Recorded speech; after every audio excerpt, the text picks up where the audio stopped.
What's up? It's Lukie, and this is a marathon of fight previews. If you're tuned in, thank you. I hope you enjoy these videos where I get my friends together and I offer some average opinions and they offer expert analysis. Today, we've got Abraham Gonzalez, the founder and whatever big word you want to put in front of fightsatw.com. Abe, how are you doing? Good, man. It's gonna be a busy week next week, but yeah, I'm excited and the monster is in the US. Yeah, I can't like there's nothing going on and then I decide to take a vacation and it's like the whole boxing world like let's just fit like 3 or 4 months worth of content into 1 week. So it's pretty awesome for me. What did you learn from Nao Inoue's media workout besides that he's in shape and he's in America? Um that straight right hand is coming down the pipe really hard. And Cardenas is probably gonna be there to receive it, and it might get ugly after that. What were the sound of the shots at the that because like through I believe your videos and Lance Pugmire's videos that I watched. I didn't go on a deep dive, just, you know, really phoning it in, 10, 15 second video watching. The crispness of the shots was what stood out. He wasn't throwing in combination, but the shots were very crisp. Shots were very accurate and they felt thudding. And just, I think the word that best describes is that word I go back to, crisp, clean, concise punches. How did they sound when you were there live? Listen, if the term different in all caps, how they say it these days, was a person, that would be in a way. That sound was different, bro. It was different. I've been to a lot of media workouts, and that sound, how he placed his punches, the punch placement, how he turned his fist over when he landed the punches. Yeah, he didn't work out for a whole lot for a long time. But what he did in that short sample size with the impact of those punches, I was like, man, I wouldn't I wouldn't want to be on the other side of that. And I got a close view. I posted a video where he was punching like literally maybe a foot and a half away from me, right in front of me. And I got a view of what his opponent looks like and what they're feeling. And I'm like, I wouldn't want to be that person. Yeah, it felt like a punch and giggle, if we're gonna say it. Like he did like a round of punching and then like some very like monitored questioning. So like the A-list media seemed to get one or two questions and then it was like let's get him out of here after 7 minutes. Um I mean, besides like seeing a superstar up close, was that kind of like what you took away was okay, I got to see in a way he's different. Any other observations? Like, was he on time? Stuff like that. Yeah, so the other reason they kept it short, he had just came off the plane. So he was fresh off the airport. No, let me take a breath, a rest, anything. He came straight from the airport to the gym and went right into, mind you, they had it scheduled for 1 p.m. He got there around 12:40, 12:45. So he got there about 15, 20 minutes earlier than anticipated. He didn't wait around in the parking lot in the car like till one or on his superstar shit. Like he came in and went right to business. He came down the steps, did the face off immediately, turned around. Okay, let's do the questions, the Q&A for about, 10, 15 minutes. Then he did the Japanese Q&A, and then he went right into the ring, start wrapping up his hands, putting his gloves. And then he hit the heavy bag after. I don't know if you saw that. He hit the heavy bag. Uh, and then What's he his left. distance like on it?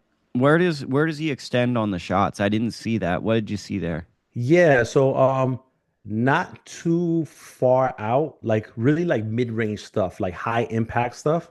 And so but real precise, real measured, and not trying to waste no shots, even though it would have been warranted for that type of venue to, just to kind of throw some shots just so to throw them type of thing. But everything was measured, precise, and all. And look, and aside from all that, he's a fucking superstar, right?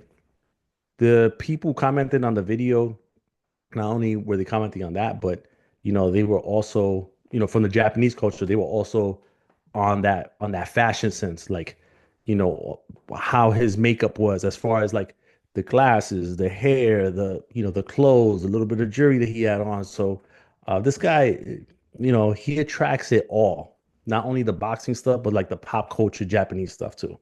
I relate that to a lot of the commenters of my content comment on my fashion sense on how I intersect with pop culture. So I guess me and in a way have that in common. Um, it sounds like he's up there with Selçuk Aydin as a legendary media workout. When Selçuk Aydin, and I apologize for those that just started watching boxing, but this is when he fought Robert Guerrero back in maybe like 2012. Yeah, it had to have been 2012 because it was when Ramirez fought in the U.S. Olympics. I remember his media workout was supposed to start at 1 o'clock, and I think he started at 12:45. And his answer for why was nobody's here to see me. So like he just started his workout and was done by 1:05, 1:10. And I think that's the golden standard of a media workout where he just got to business. Sounds like he was very much on brand of like a golden standard where we're used to kind of, I don't want to say like, how do I say this right?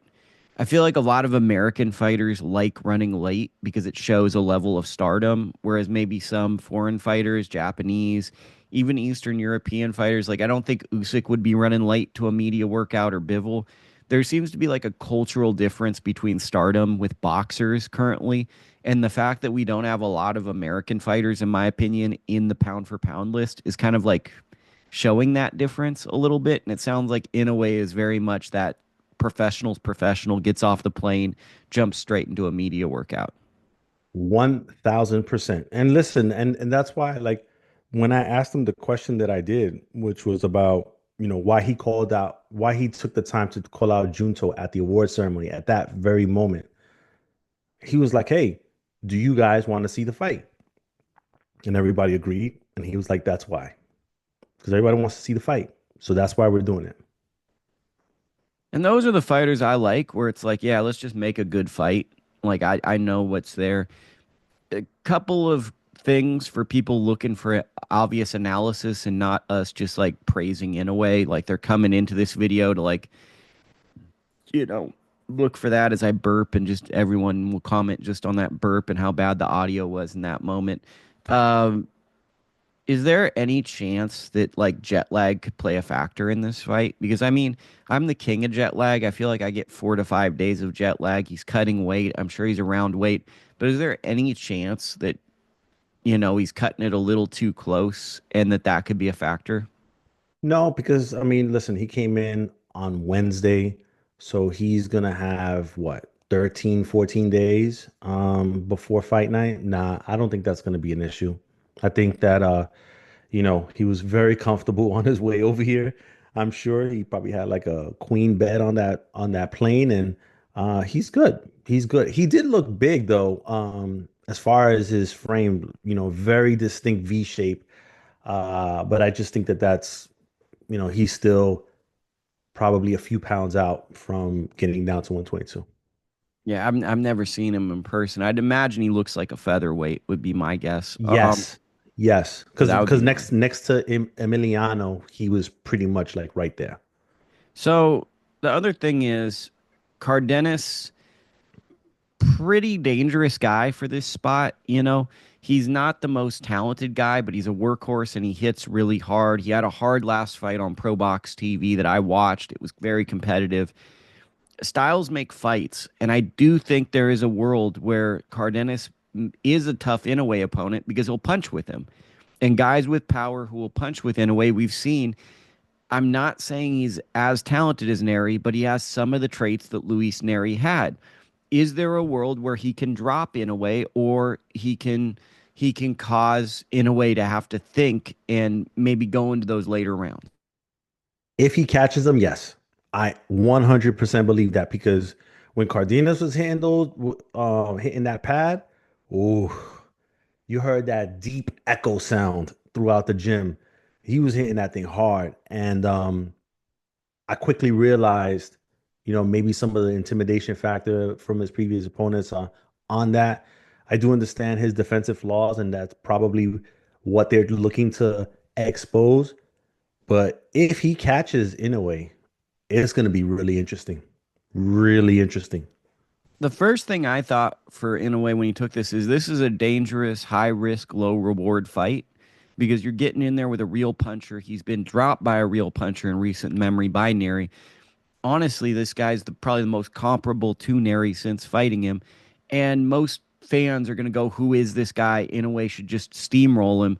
It's, it's very respectable of In a way because he's taking on a professional opponent, a guy who's really coming to win, a guy high in the rankings, but one that, a lot of fans are just going to overlook and say, oh, this guy was nobody. But to me, this is a very stern title defense.